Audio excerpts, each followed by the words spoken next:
I'll be honest, while I love the John Wick films, I was not looking forward to all of these spin-off projects they had planned to be set within the world of John Wick, though I was willing to give them a chance once they came out. And now we have our first episode of The Continental, the first spin-off set within the John Wick universe. The series is set in the 70s, taking place long before the events we see in the John Wick films, and explains how Winston becomes manager of the Continental Hotel. Personally, I thought this was a very strange decision to make for the first spin-off set within the world of John Wick.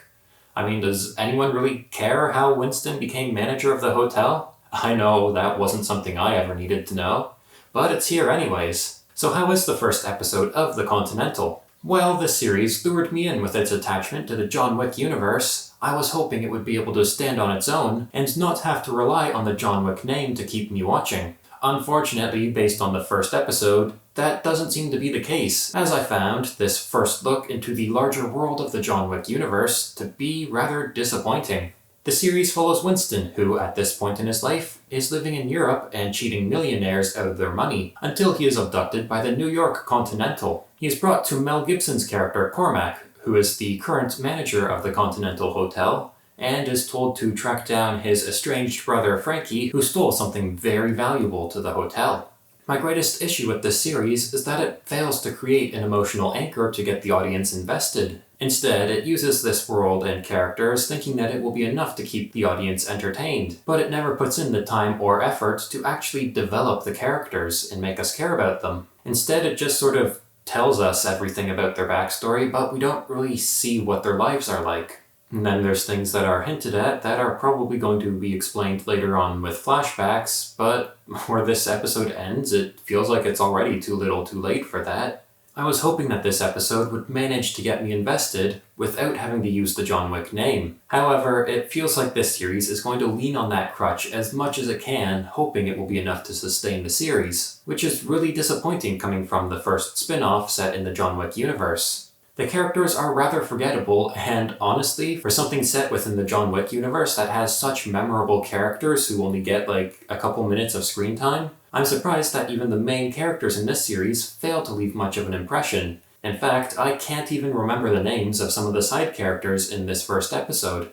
By the end of the episode, I didn't really feel like I wanted to keep watching. Sure, it tries to end on a cliffhanger, but I never really cared about the characters enough to actually want to continue watching. And for a series that only consists of 3 episodes, having an entire third of your series feel like wasted time is not a good way to begin. This first episode should have been dedicated to just getting us established into this world and introducing us to these characters and making us actually care about them.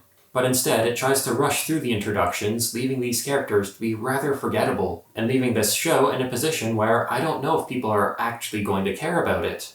With only 2 episodes left now, I don't see the series being able to pick itself up. Sure, the action may be great, but what good is that if we don't actually care about any of the characters or their motivations? This first episode introduced some interesting ideas, but the way they're executed didn't leave me very impressed. I am hoping this series manages to pick up, but based on this first episode, I'm not getting my hopes up. It seems like this series is going to lean on its crutch as much as it can, hoping that the John Wick name will be enough to support it. And while that may work for this first entry into the larger John Wick universe, if the rest of the spin-off projects are as bad as this first episode of The Continental, I don't see this universe lasting very long.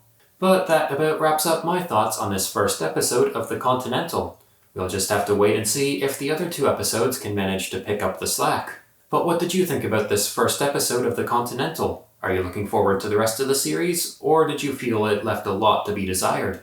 Let me know in the comments, and until next time, thanks for watching.